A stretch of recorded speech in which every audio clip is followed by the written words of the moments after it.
Everyone, मी आहे शुभांगी आणि तुम्ही पाहतात टू लिटिल हर्ट्स. सो हा आमचा फर्स्ट व्लॉग आहे. आज आम्ही चाललो आहे 2 दिवस स्टेकेशन साठी. सो हॉटेलमध्ये माझे बाळ कशी धुमाकूळ घालतात, मी कसं सगळं मॅनेज करते हे आज तुम्हाला दाखवणार आहे. So let's go.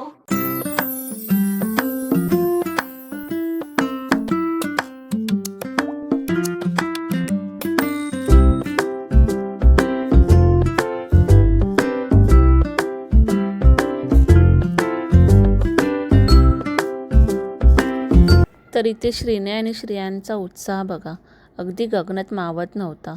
त्यांची मस्ती सतत चालूच होती कारमध्ये. 1 मिनिटही त्यांना शांत बसायला नको. पण तुम्हाला माहिती आहे की कितीही धिंगाणा घातला ना तरी गाडीची हालचाल आणि बाहेरचा थंड वारा लागला की थोड्याच वेळा त्यांची बॅटरी डाऊन होते.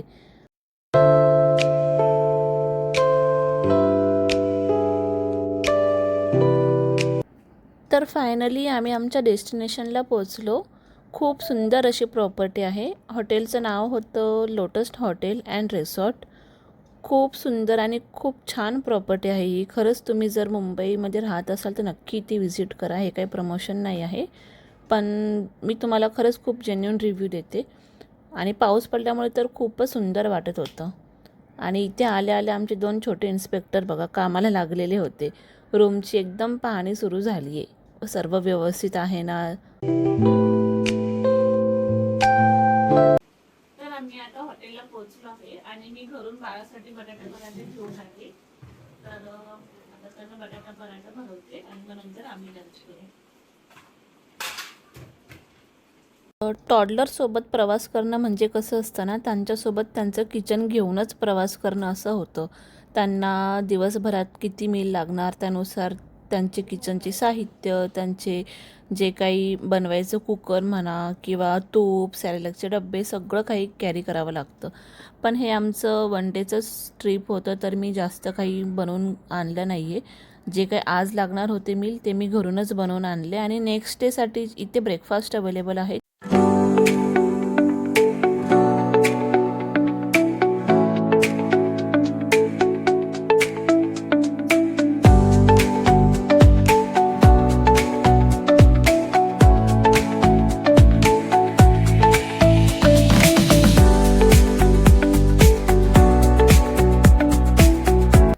तर बाळांना भरून झाल्यानंतर थोड्याच वेळात आम्ही असंच टी व्ही लावली, काही गाणे ऐकले आणि यांचा नॅप टाईम झाला होता, तर दोघे मस्त झोपी गेलेले होते.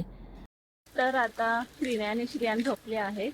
तर म्हटलं वेळेचा फायदा घेऊन आम्ही जरा प्रॉपर्टी एक्सप्लोर करायला आलो.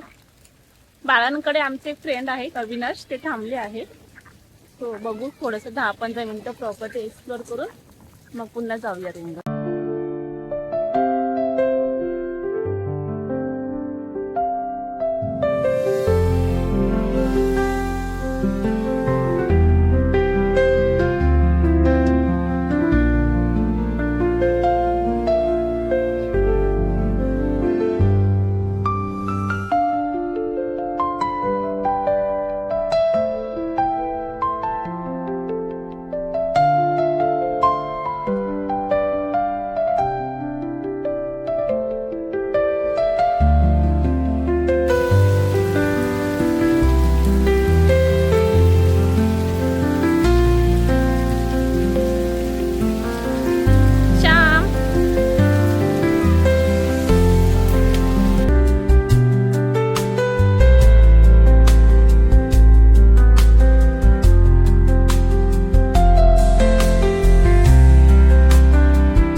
Good evening everyone. तर मी आणि श्याम बाहेर जरा फिरून आलो.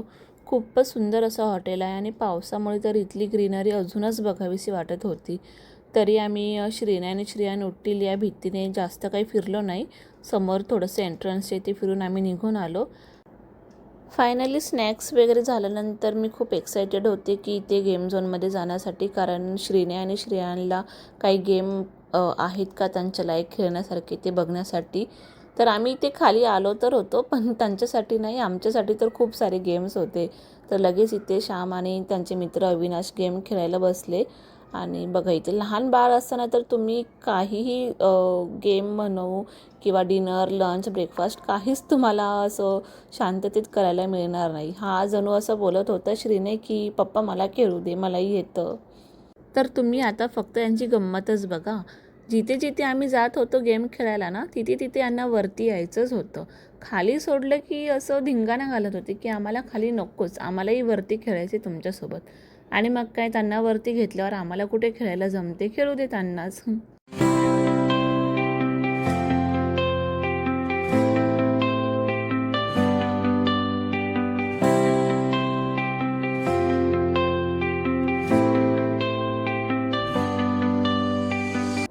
आणि अशा प्रकारे गेम झोनमध्ये बाळांचं खेळून झाल्यानंतर असंच म्हणावं लागेल आता, आम्ही तर काही खेळलो नाही असो. बाळांचं खेळून झाल्यानंतर आम्ही निघालो होतो डिनरला. आणि मग पहिले मी यांच्यासाठी बाळांसाठी डाळ खिचडी मागवली. म्हटलं त्यांना आधी ते भरवून मोकळं करते, म्हणजे तसं आम्ही निवांत जेवायला. तर मी आणि माझी फ्रेंड इथे पौर्णिमा, आम्ही एकेकाला घेऊन डाळ खिचडी भरवत होतो.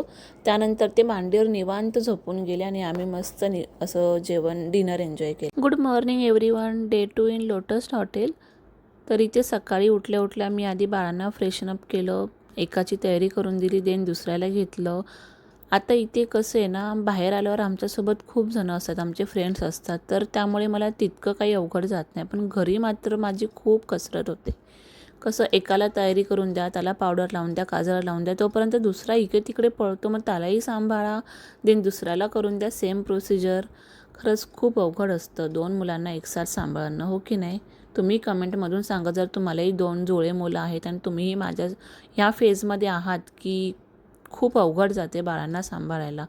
तर तुम्ही कसं मॅनेज करता मलाही प्लीज कमेंटमध्ये सांगा.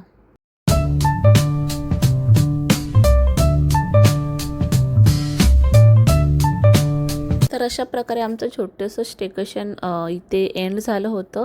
आम्ही ब्रेकफास्ट झाल्यानंतर लगेच घराकडे निघालो होतो, कारण पाऊस खूप मुसळधार चालू होता. ऑलरेडी रेड अलर्ट आला होता मुंबईमध्ये, तरी आम्ही एवढ्या पावसामध्ये बाहेर गेलो होतो फिरायला. तीच खूप मोठी गोष्ट आहे, कारण ही प्रॉपर्टी आमच्या घरापासून हार्डली 20 मिनटावर होती. तर आम्हाला तेवढं काही रिस्की वाटलं नाही. त्यामुळे म्हटलं चला आपण जाऊया जरा बाहेर बाळांना घेऊन. आणि नंतर मी फारसं काही शूट केलं नाही, कारण की बाळ गाडीमध्ये झोपून गेले होते. बस एवढंच मग ह्या व्लॉगमध्ये. आणि व्हिडिओ आवडला असेल तर लाईक करा, कमेंट करा आणि शेअर करा. Okay, bye, take care. आपण पुन्हा भेटूया एका नव्या व्लॉगसोबत.